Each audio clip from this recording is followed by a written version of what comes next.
ওই মেয়ে মানুষ না, ও হচ্ছে একটা পরী।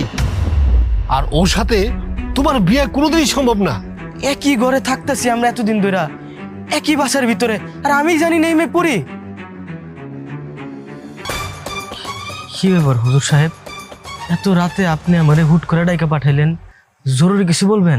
আর জরুরি কথা বলবো বলেই তো তোমার এখানে ডাইকে আনছি।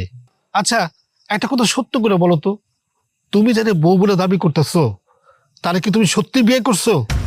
আর তুমি তারে কতটুকু চেনো? না না, মানে সত্যি বলতে ওর সাথে আমার বিয়ে হয় নাই, কিন্তু আমরা একজন আরেকজনের ভালোবাসি। আব্বা আম্মা ব্যাপারটারে মাইনা নিব না দেখা মিথ্যাই বিয়া নাটকটা সাজায় ওরে আমাকে বাড়িতে এনে রাখছি।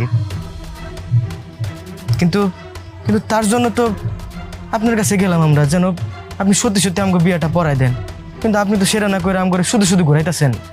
আমি জানতাম তুমি ওরে বিয়ে করো নাই, আর এটা সম্ভব না।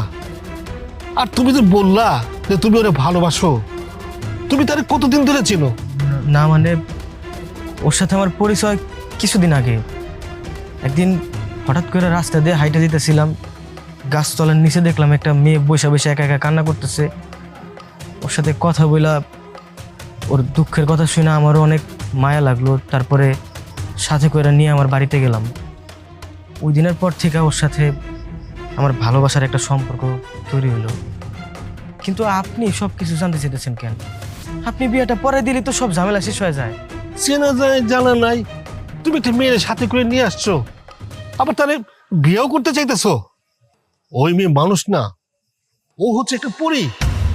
আর ওর সাথে তোমার বিয়ে কোনোদিনই সম্ভব না। কি কি কি কইতাছেন এইসব আজে বাজে কথা? হুজুর, আপনার মাথাটা কি ঠিক আছে? মানে সবই ঠিকই বলতেছি। আচ্ছা, একবার ভালো করে মনে করে দেখো তো, এই মেয়েটা আসার পর থেকে তোমাদের বাড়িতে যা কিছু ঘটতেছে সবকিছু এমনিতেই ঘটতেছে, কিছু কি কাকতালীয় ভাবে ঘটতেছে না? সবকিছু ও ঘটাইতেছে, এই পরী ঘটাইতেছে। না না না, আমি আপনার আপনার কথা বিশ্বাস করি না। আপনি আপনি নিশ্চয়ই কোথাও না কোথাও ভুল হইতেছে। দেখেন, এগুলা কিন্তু ঠিক না। ঠিক আছে, আমার মুখের কথা বিশ্বাস না হলে কালকে ফজর নামাজের পরে তুমি আমার সাথে দেখা করবা। আমি তোমাদের সারা বাড়িটা বন্ধ করার ব্যবস্থা করে দেবো। এরপর যদি ওই মেয়েটা বাড়িতে ঢুকতে পারে তাহলে বুঝবা ও মানুষ, আর যদি ঢুকতে না পারে তাহলে বুঝবা আমি যেটা বলছি সেটাই সত্য। ঠিক আছে, আমি কালকেই তাহলে পরীক্ষাটা করবো। দেখি এই পরীক্ষায় কে জিতে।